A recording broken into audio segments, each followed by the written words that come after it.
Inclusive um historiador chamado Leo Garrett, eu vou ler aqui uma citação dele do livro Teologia Batista, que é muito interessante. Ele diz assim: a doutrina de Martinho Lutero da supremacia da Escritura sobre tudo, especialmente sobre a tradição da Igreja, e de Cristo como centro das Escrituras, já declarada na justificação pela graça de Deus através da fé somente, e do sacerdócio universal de todos os crentes, foram todas afirmadas pelos batistas, mesmo quando não reconheciam especificamente que elas foram primeiro defendidas por Lutero. Essa afirmação do Leo Garrett, ela é bem interessante, porque o que ele está dizendo aqui é que os batistas afirmaram, eles definiram como suas crenças que primeiro foram definidas por Martinho Lutero.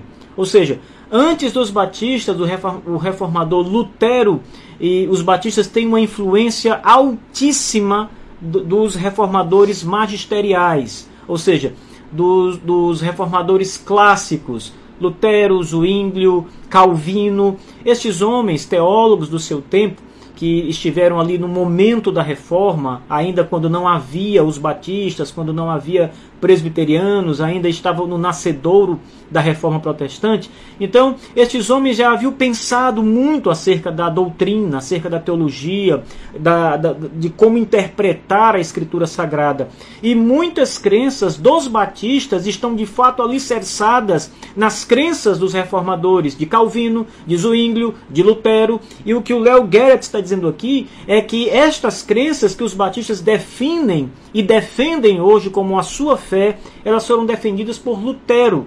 Justificação pela fé, como ele diz aqui, sacerdócio universal de todos os crentes, enfim, todo esse bojo teológico, Lutero lutou por ele na reforma.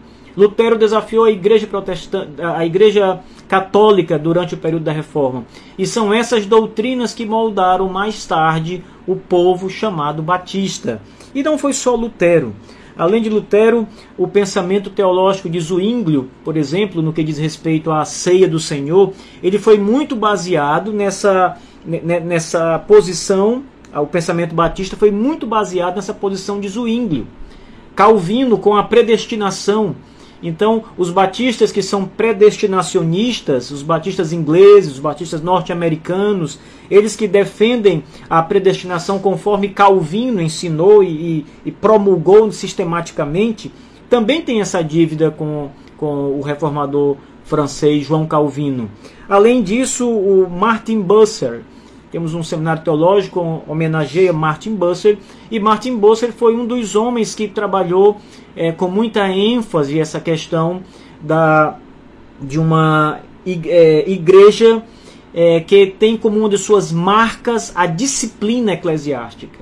Então ele definiu muito bem isso, e todas estas definições teológicas, os batistas, aqui eles estão junto com os reformadores, eles não deixaram os reformadores aqui. Então fica óbvio, quero começar esse primeiro ponto da aula, mostrando que além de haver essa semelhança com os anabatistas, é óbvio que há uma semelhança dos batistas com os reformadores magisteriais, os clássicos. Nós temos a nossa teologia, muito da nossa teologia, representada pelos reformadores magisteriais, né, como definimos aqui agora há pouco. Uma prova disso é nós darmos uma olhada aqui na Confissão de Fé, a Confissão de Fé Batista de 1689, você folheia a Confissão de 1644 também, a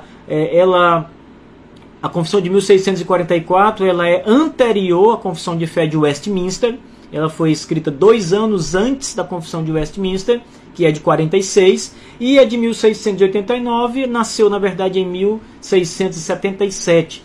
Mas quando você pega a teologia dessas confissões, você percebe que o que está ali basicamente, né, quase que totalmente aquilo que os reformadores, de um modo geral, defenderam. Obviamente que não tudo, né, mas o grosso modo estão ali o pensamento teológico da reforma protestante.